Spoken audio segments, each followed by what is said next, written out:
Number 10. Grave robbing. Probably the most infamous crime of the time, and today really. The ancient Egyptians were many things, and that included vain. There's a reason why they got Elizabeth Taylor to play Cleopatra. It all makes sense. The pharaohs of Egypt were buried with immeasurable amounts of treasures. Gold, gems, jewels, swords, cats, dogs, just about everything but the kitchen sink. Once the tombs were sealed, the treasure was also sealed in there forever, or so they thought. That wasn't until some crafty thieves broke into the tombs and slipped away with the loot. When a lot of Egypt was being discovered in the 1920s, it was unsure if the loot had been taken 10 years ago or 1,000 years ago. There's not really a way to know. And yes, it still happens to this day, and yes, it's awful. Leave it in there, it belongs to them, please.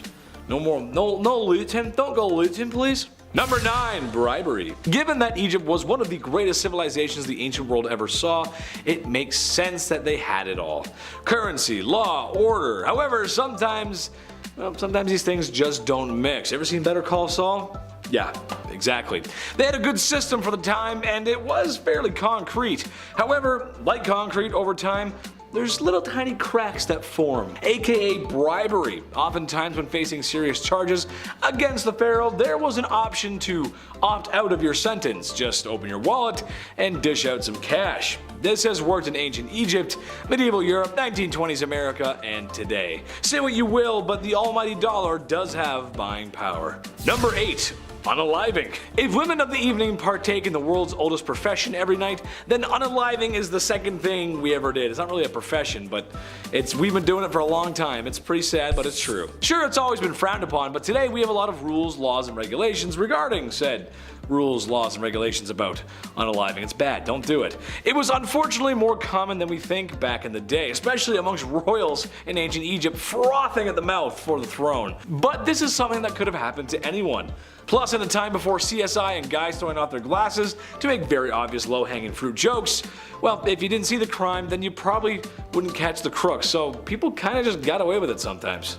Not all the time, but sometimes.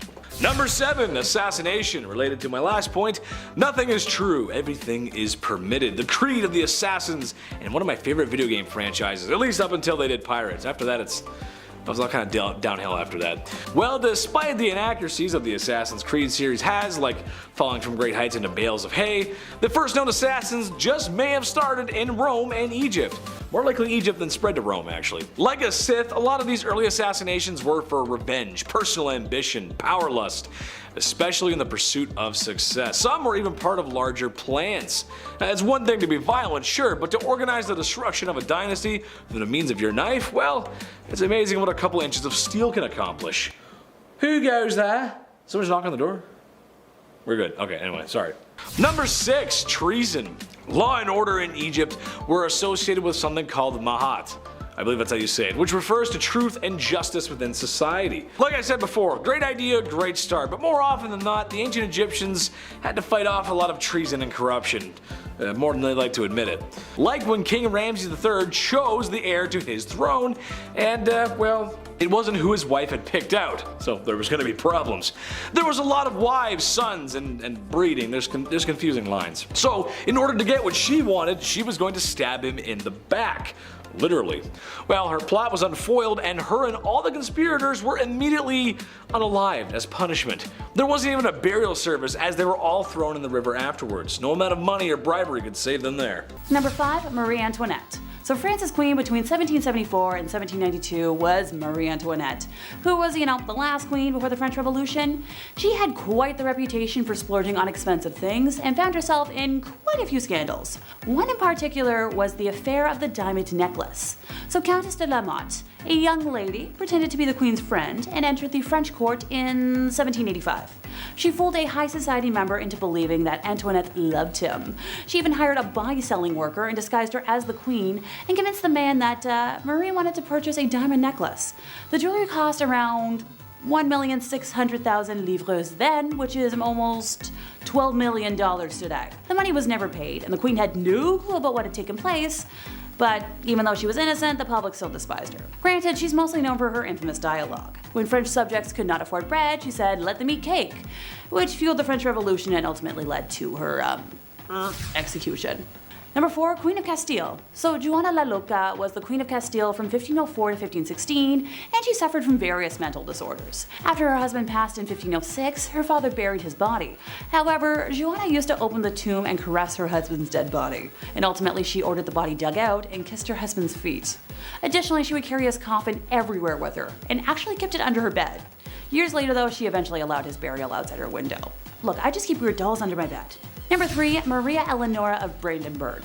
Maria Eleonora, born on November 11th of 1599, passing eventually on March 28th of 1655, held the title of Queen of Sweden from 1620 to 1632 as the wife of King Gustav II Adolf. Coming from a noble German family, she belonged to the prestigious house of I'm not even going to try and say that. However, when Maria and Gustav gave birth to a girl with a genetic condition causing excessive hair growth, Maria was deeply shocked. The unexpected appearance of her daughter, combined with societal beauty expectations, pushed Maria to her limits. She considered her daughter ugly and refused to care for what she perceived as a monstrous creature. When Gustav died when Christina was only, this many years old, Maria blamed her for his death. For over a year, Maria subjected Christina to very harsh punishment, confining her to blacked out, darkened rooms to mourn her father in solitude for very extended periods, even placing her father's open casket in Christina's room and demanding she sleep next to it, which that's way too morbid, even by my standards. Maria's mental state deteriorated, eventually leading to Christina's removal from her custody. So thank goodness for Christina. Number 2 is Sixty the Dragon Lady. So the story of her rise to power is a remarkable one. Born at a time when Chinese women were politically invisible, this lady managed to acquire enormous political influence by exploiting her position as a royal concubine, engaging in court intrigues and manipulating those around her. By the end of the 1860s, she had become the most powerful individual in China. Her will and her reach even exceeded 2 male emperors, who she frequently bypassed or overruled.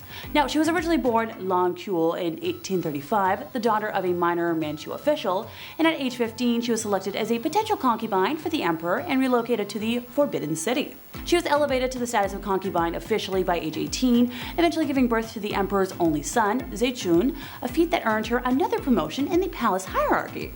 The emperor died in 1861, and shortly after the disastrous Second Opium War, left the throne to his only son. So as the mother of the reigning emperor, Cixi was given the courtesy title Dowager Empress. So by this point, the empress had become quite adept at manipulation, palace intrigues, and power games. Through forged evidence and false testimony, she engineered the arrest of the 8 ministers, 3 of whom were later executed. With the regency council gone, the empress became the de facto regent for the duration of her son's reign, until his early death from smallpox in 1875.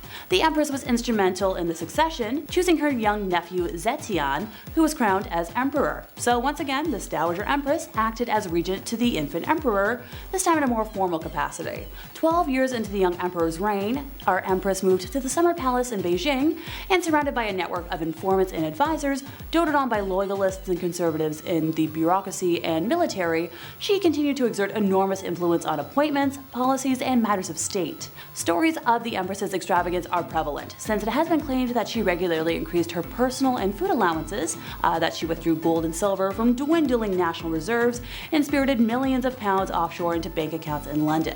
Other tales of her exorbitant spending include her decision to spend 10 million silver taels, some set aside to rebuild the Chinese Navy, on the renovation of one of her palaces. Another rumor claims that 3,000 ebony boxes were needed to restore her jewelry collection. Number 1, Agrippina the Younger. So Julia Agrippina, also referred to as Agrippina the Younger, was a Roman empress from 49 to 54 AD, the 4th wife and niece of Emperor Claudius and the mother of Nero. After the death of her first husband, Agrippina tried to make shameless advances to the future emperor Galba, who showed no interest in her and was devoted to his wife. On one occasion, Galba's mother-in-law gave Agrippina a public reprimand and a slap in the face before a whole bevy of married women. She was one of the most prominent women in the Julio-Claudian dynasty, functioning as a behind-the-scenes advisor in the affairs of the Roman state via, the powerful political ties. She maneuvered her son Nero into the line of succession, and Claudius became aware of her plotting, but died in 54, and it was rumored that Agrippina poisoned him. She exerted a commanding influence in the early years of Nero's reign,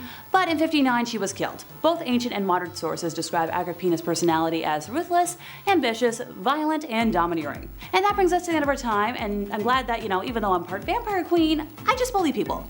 I swear I don't execute folks for fun, and not just because I'm not allowed to. Draining people of their redness though, well, that's another story. Maximillian Ros Pierre. It is pretty well known conception when it comes to the French. Riots, protests, and petitions and revolutions are pretty coherent. Every time the citizens of France are pissed off about something, you can guarantee they will be on the streets and ready to go. But when did this start? Well, in 1789, when King Louis XVI needed more money, he failed to raise taxes, and when he had called a meeting with the State General, a man named Maximillian Ros Pierre came about after he was inspired to become a political advocate for the revolutionary cause, especially since the fact that he defended the will of the people with such conviction that he was nicknamed the Incorruptible at the time. But as always, when it comes to political leaders, that title can only last for so long. Because the idea and title of being such a sudden spokesperson for the people entered his head, he concluded that those who opposed him also meant opposing the people, which again wasn't true. Just because you're a spokesperson for the people doesn't mean you represent all the people. As political leaders and representatives, your role is to listen to the people even if individually they criticize you. You still need to take into consideration for effective leadership. And although we can get into the deeper details, eventually after hundreds and thousands of people died, and successes of committees and policies, the Republic was still in danger as Maximilian commented on criminals disguising themselves as patriots.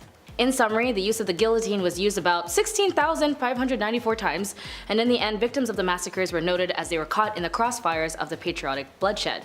In the end, his quasi-dictatorship obsession came to the end when he himself, Maximilian, was also guillotined. Number 9. Beverly Ellet.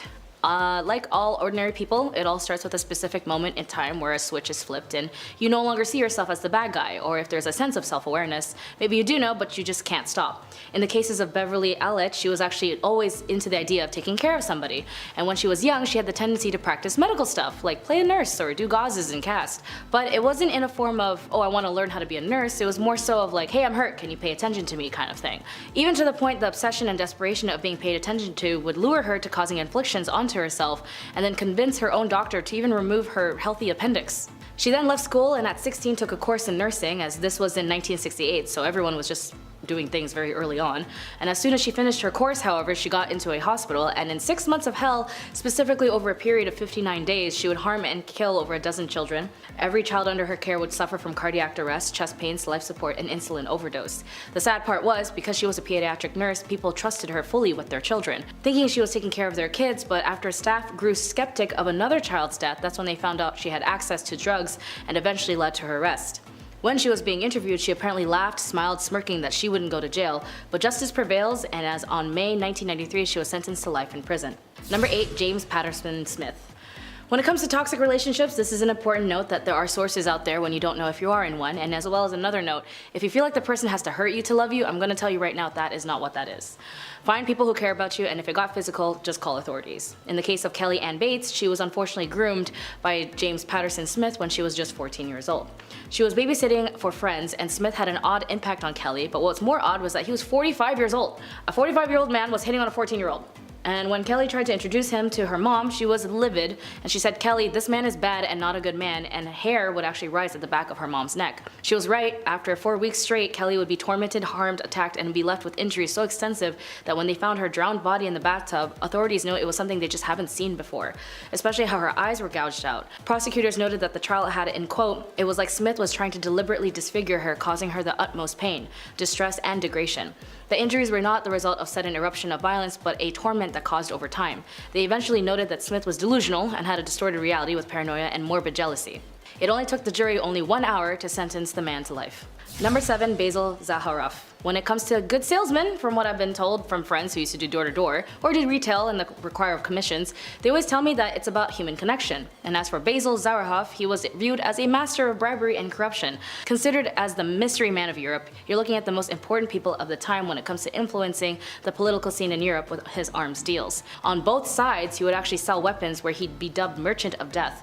He didn't care which side he was selling to, just as long as he was selling. After all, considering the current times, war is a business. Not even at the expense of civilians or human life as a whole. To men like Basil, they only care about money. Even today, despite his transactions, they remain a mystery as he took up 2 days burning as much evidence as possible. After the First World War, he wanted more money and focused on the conflicts in Greece, where he single-handedly convinced both parties between Venizelos and King Constantine to use his weapons against each other. He was basically playing Sims, but in real life.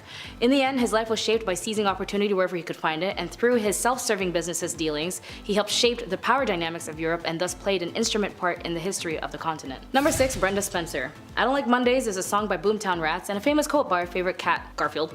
But for the 16-year-old Brenda Spencer, who the song Boomtown Rats is based off of, is one of that's very concerning. Brenda Spencer had killed 2 adults and wounded 8 children in a sniper attack on a San Diego elementary school in 1979. The reason, she said, it was just because she didn't like Mondays. And she had a very specific color that she liked, and if you were wearing it that day, you were shot. Her parents were separated when she was young, and she was left in the custody of her dad, and her father did try to bond with her after noting she had a knack for shooting birds with a BB he took on himself to get her a semi-automatic. Why?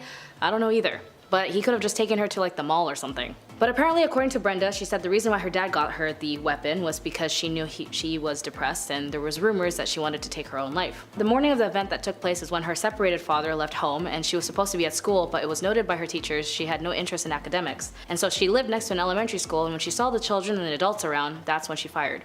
Eventually, further casualties were reduced when the police moved a van that obscured her vicinity, and she was eventually apprehended. After a deep psychovalve, she was pleaded guilty and was sentenced to 25 years to life. Number 5, Giulia Tofana. Not your typical Chanel number 5, but this too was a femme fatale bottle used by so many women to do one major thing, to get rid of their husbands. By some definitions, Giulia was a girl's girl. After all, it was the 1600s, and women who had malignant husbands who would physically harm and control them was a rather common issue, and the general rule was that unless your spouse passed away, that was the only time a woman could be granted her freedom. In its creation was associated by none other than Giulia Tofana, who apparently was the ringleader of 6 poisoners in Rome. In order to avoid detection from authorities, they actually used a trade name after St. Nicholas and would sell the poison openly as a cosmetic. They even went ahead and used an image of St. Nicholas over the vials, and St. Nicholas and the vial of poison would be sold, affecting over 600 victims, mostly husbands. The active contents inside the vial was unknown, but it was filled with arsenic, lead, and possibly belladonna. It was colorless, tasteless, and therefore very easy to mix with other substances like wine or water. The poisoning would go unnoticed, and its symptoms would mimic other illnesses that was prominent at the time. First dosage would mimic a cold, the third would be digestive issues, and the fourth was death. It was so effective and helpful that when the poison was used to be in its slow active state, it would give the victims time to assume that they were dying and write a will. And if the provider of the poison changed their mind, an antidote was simply lemon juice and vinegar. Fun fact,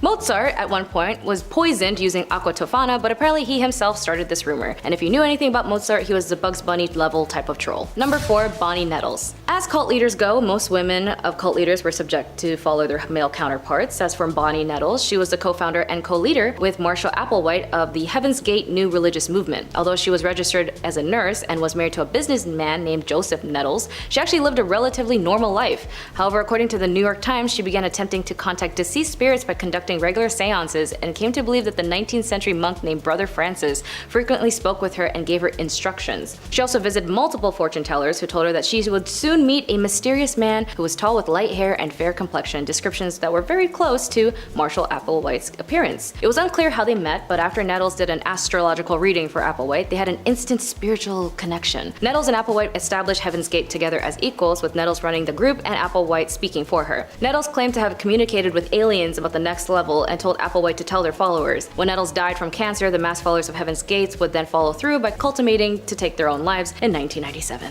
Number 3, Eileen Ronos. On a bit recent note, you may or may not have heard in this case in the news, but Eileen Ronos was a convicted serial killer as she targeted only men as an adult worker. She had up to 7 victims and would target specifically motorists, men who she would meet as a hitchhiker. Her story begins when her mother at the age of 14 married her father at the age of 19. After 2 months of having Eileen, her parents divorced and left her with her alcoholic grandparents who were also malicious in their care. Eileen would then do adult work as a minor once her grandfather kicked her out to live in the woods at the age of 15, and she tried to take her own life multiple times, all failed attempts, and until she met the love of her life, Tyra Moore, in the late 80s is when she would continue a string of crime. While she was incarcerated at the Florida Department of Corrections BCI death row for women, she tried to appeal to the US Supreme Court, which was later denied, and at that point she dismissed her legal counsel and terminated all pending appeals. She would then go off and say, "I killed those men, I robbed them cold as ice, and I'd do it again too. There's no chance in keeping me alive or anything, because I'd kill again. I have hate crawling through my system. I'm so sick of this she's crazy stuff. I've been evaluated so many times.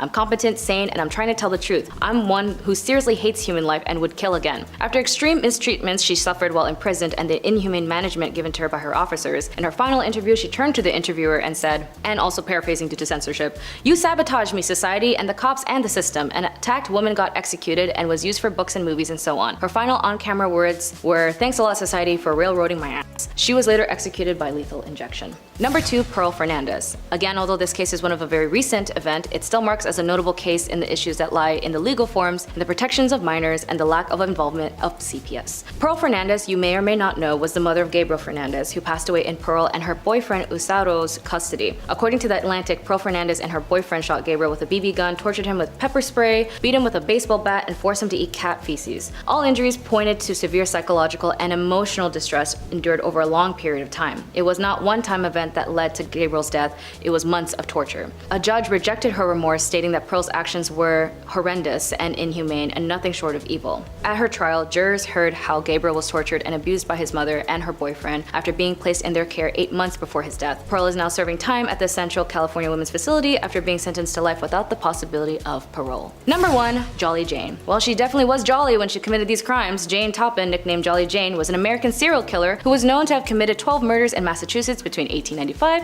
and 1901. How did she commit these? Well, she was a nurse, and her objective was oddly enough to target patients and their family members. Doctors who hired her thought of her as one of their best nurses, but today psychiatrists say that she was one of the most unusual serial killers in history. She was born and raised in the Boston Female Asylum, where unwanted female children were often abandoned. There she was adopted by Ann Toppin, where she was under foster care until she was 18. At this point, she then pursued nursing at Cambridge Hospital in Boston. It was here where she stated her interest in the patients was ought to be taken care of. She grew emotional attachments to them, and if she really liked them, she would fake their medical documents to force them to stay longer at the hospital. She would then also dose her elderly patients with opium to see how they react with the drugs, and then upping the dosage each time. She would also watch them slowly succumb to their death, and she would also mix different types of poisons with her patients and other drugs to stage a sickness and nurse them back to health. Very similar to the Gypsy Rose Blanchard case, where her mother Dee Dee had a mental illness known as Munch-Austin syndrome by proxy. This mental health condition is basically where a caregiver makes up or causes an illness or injury in a person under their care, such as the young or the elderly adult, or a person who has a disability. Because vulnerable people are the victims, MSBP is a form of multiple harm cases. Jolly Jane also had a masochistic side, as she would even get into the bed of her patients who were suffering until they died. She wasn't caught until she used a metallic-based poison on a victim, which finally sparked an investigation in a court in 1902. Toppin was found guilty, and then she told her attorney that she actually killed more than 100 people and even got in beds with more of her victims. She was sentenced to stay at an asylum, stayed there until her death. Number 10, the oldest profession in history. Alrighty folks, we're kicking off today with a nice dose of internet no words, so bear with me here. If I sound convoluted, you know why. The Middle Ages in Europe witnessed a universal paradox of tolerance and condemnation with regards to the selling of one's body services.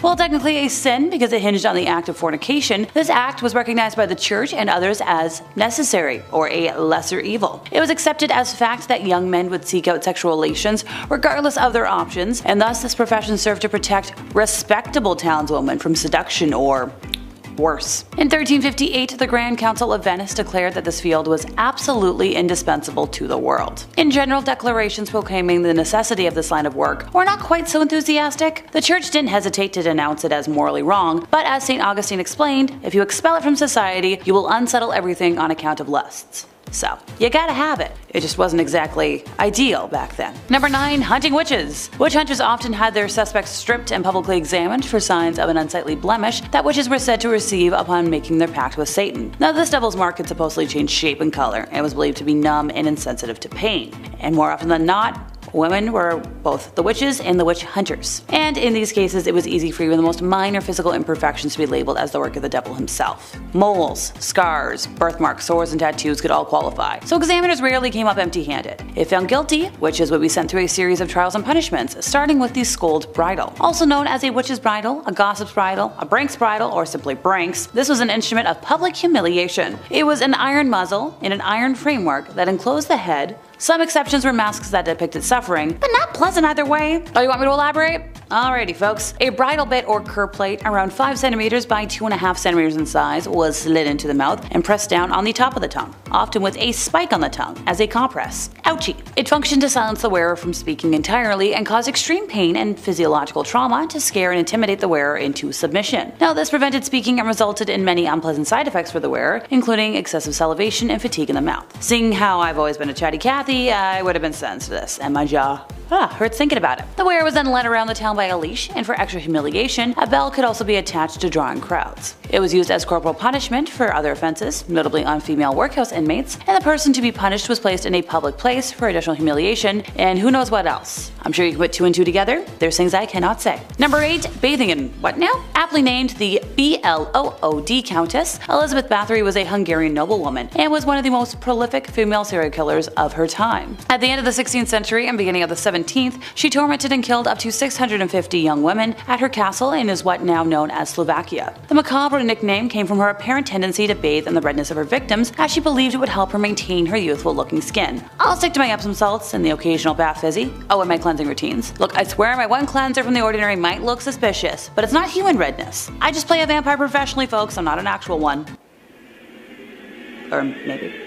Number 7. Serfdom. In most Middle Ages communities, the king technically owned all the land in an area. He would lease it out to noble barons in exchange for an oath of their loyalty, and then these nobles had the freedom to govern their land and impose taxes as they pleased. Yeah, as you can expect, they were pretty brutal about it. This privilege for the few landed barons came at a great cost to the serfs. Now this was the poor mass of people who had no land and no rights. They were essentially treated as slaves by the local nobles, and they toiled on the land and brutally worked 6 days a week from dawn until dusk. Per the feudal system, they were forced to produce crops, raise livestock, and offer some value, to pay their liege lord for the use of the land. And the grind never ended. If you were born into the lower class, it was extremely likely you would remain there for your entire life. There was no social mobility or opportunity to work through one's birth position. Instead, the poor, unwashed masses simply kept working hard and toiling away with no chance of ever improving their lives. If that's not evil, I don't know what is. Number 6. Getting married way too young. Yeah, medieval females obtained the status of married woman very early. At the age of a girl reached the age of majority and was entitled to marry. Now, in this scheme of things, the choice of her future husband was based entirely on her parents' will. No wonder a marriage sanctioned by the law of the church turned out to be a nightmare for many wives. Under civil law, a husband was permitted to moderately physically harm his wife. Actually, a medieval tradition advised a husband to treat his wife as a pupil.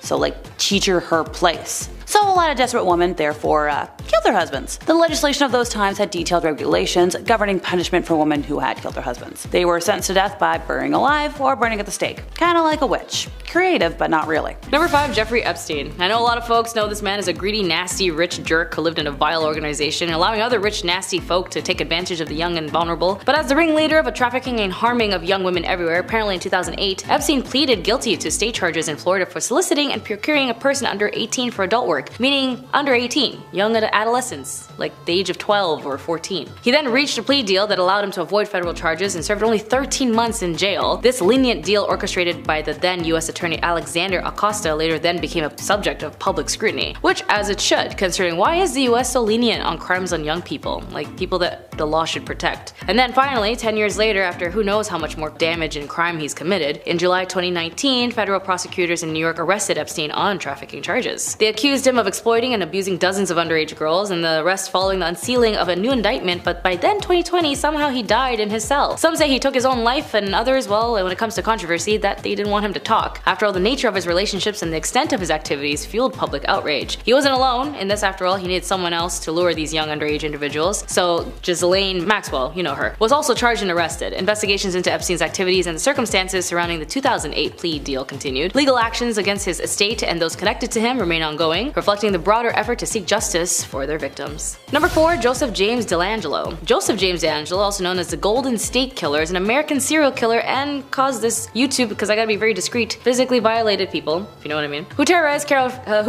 California in the 1970s and 1980s. DeLangelo's crime was initially attributed to several monkeers, including East Area Harmer and original Night Stalker, unlike Richard Ramirez, another serial killer and vile man. His crime initially began in the Sacramento area before spreading out to other parts of the state. DeLangelo's modus operandi included breaking into homes, often targeting couples. I guess he was just jealous. He would tie up and harm the victims, committing non-consensual harm and then theft. In later crimes, he escalated to killings, earning him the nickname the Golden State Killer. The case remained unsolved for decades, but advancement in DNA technology played a crucial role in solving it. In 2018, investigators used a public genealogy website to identify distant relatives of the suspect and eventually led them to Joseph James DeLangelo. DeLangelo was arrested on April 24, 2018 at his home in Citrus Heights, California, and he was identified through DNA evidence and and genealogical research. At the time of his arrest, DAngelo was also, get this, a former police officer, which added to an extra layer of shock to the case. In August 2020, DAngelo was sentenced to life in prison without the possibility of parole, and the sentence marking the conclusion of one of the most notorious unsolved criminal cases in US history. Number 3. Nathan Bedford Forrest.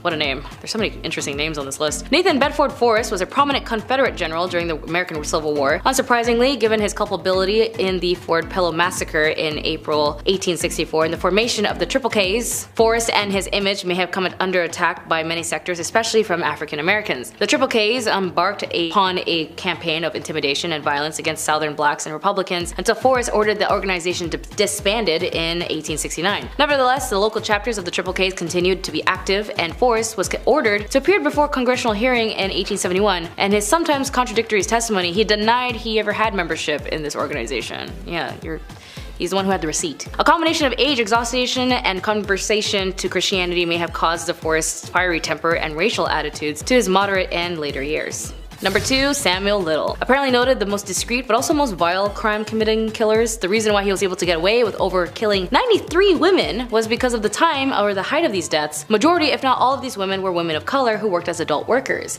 And because in the 70s, law enforcement didn't prioritize people of color or the occupation of working as an adult worker, any case of missing persons from both of these factions as a cohesive was met with dismissal. So Samuel, who had a bloodthirst for control and death, committed to these crimes only to these main demographics and even admitted that once he was caught at a homeless shelter in Kentucky. Originally the arrest was over narcotics, but while they tested DNA, they found the link to his crimes that were left as cold cases. And he actually memorized all of the victims that he had killed. That's crazy. Number 1. Raymond Leer and John Heler. These men are hella messed up, and I'm not surprised, but it's also known that, yeah, that's pretty much why these guys are on this list. Specifically Raymond, he was a doctor who ran a research study to learn about the effects of syphilis on 400 African American men, also supposedly also 600 African men, around that range. The study began in 1932, and in the 1940s the cure of syphilis was discovered in penicillin. As a result, during the experimentation, the doctors didn't tell the patients they had syphilis and didn't even give them a cure. Even some of the subjects who have heard about penicillin, so the doctors gave them sugar pills and said that they were cured when they weren't. They even prevented 50s era public health campaigns to cure syphilis from operating in their area, and they told patients that the painful spinal taps and other procedures were free treatments. They did not allow patients to see any other doctors just in case those other doctors would cure them and mess up their so-called research. Many of the patients were drafted for World War II, and the military wanted to cure their syphilis and recruit them, which the researchers fought as best as they were able to, and the study finally ended in 1972. By that time, 128 of the men have died from syphilis, and the rest have been treated by military while they were drafted. Many of the children were born with syphilis-related birth defects, and more than that,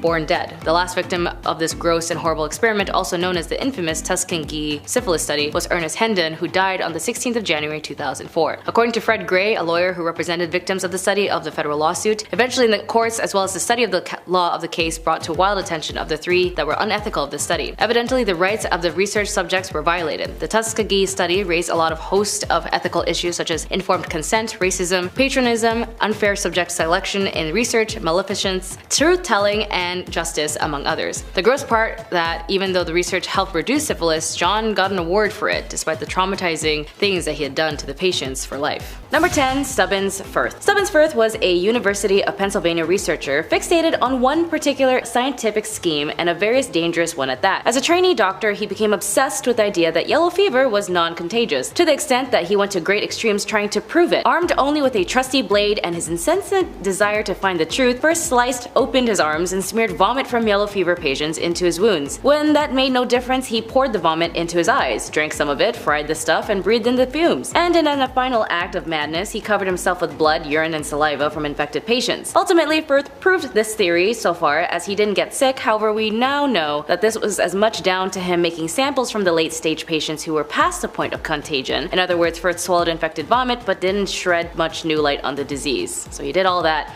for nothing. Number 9. Jose Delgado. University of Madrid graduate Jose Delgado may have received a prestigious professorship at Yale University, but his research was on dealing with mind control. While at Yale in the 50s-60s, Delgado inserted electrode implants into the brains of primates and used a remote control that gave off radio frequencies to make the animals perform complicated movements. Later, he placed the implants into the brain of a bull and got into the ring with the beast using his transmitter to stop charging before it reached him. Aside the animal cruelty, he even tried these experiments on 25 5 people and wired them up. Behaviorally, it only induced the people's anger and impacted more towards their aggression, but he kept striving for a way to achieve mind control and even once said, "We must electronically control the brain, and someday armies and generals will be controlled by electric stimulation of the brain." I don't know, I guess it doesn't work. Number 8. Paracelsus. Switzerland Paracelsus' contributions to toxology were based heavily in astrology, and he is quite well known for offering the community a wide array of useful ideas and innovations. He was a pioneer in several aspects of the medical revolutions of the Renaissance, emphasizing the value of observation in combination with received wisdom. However, for all of his use, he also thought he might be able to create a homunculi, or small humans, who stood no more than a foot or so height and performed actions very similar to Gollum. Not Gollum from Lord of the Rings, but pretty close. He is said to have run away after turning on their master. The homunculus creation used bits of people using semen and hair. To him, the fully grown homunculi was supposedly greatly skilled in art and could create giants, dwarves, and other marvels. As though they are art, they are born, and therefore art is embodied and inborn in them, and they needed to learn it from,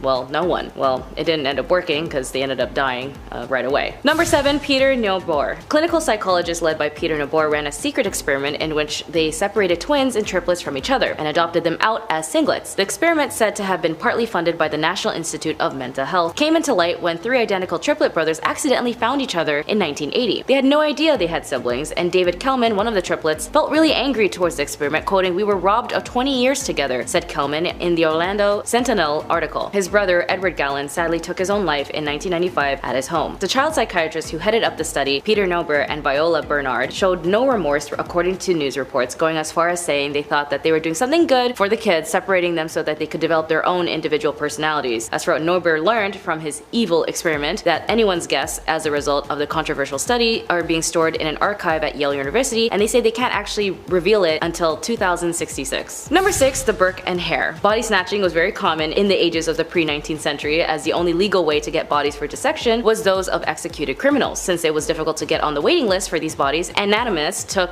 buying bodies from the grave robbers or even doing it themselves, up until the students and the anatomists would carry out their own raids in graveyards, acquiring cadavers as and when they could. William Hare and his friends William Burke found ways of delivering fresh corpses to their boarding houses without actually having to steal a body, which is that they would smother more than a dozen lodgers at that boarding house, and then they would sell their bodies to the anatomist Robert Knox, and Knox didn't notice or care that the bodies that he received were recently fresh, as it was imperative to his job. Burke was later charged and died for his crimes, and the case spurred the British government to loosen the restrictions on dissection. The scandal led to the Anatomy Act of 1832, where they made a great number of cadavers legally available for education purposes. Typically, these bodies would be from those who died in an asylum and had no relatives or any ways to cover for funeral costs.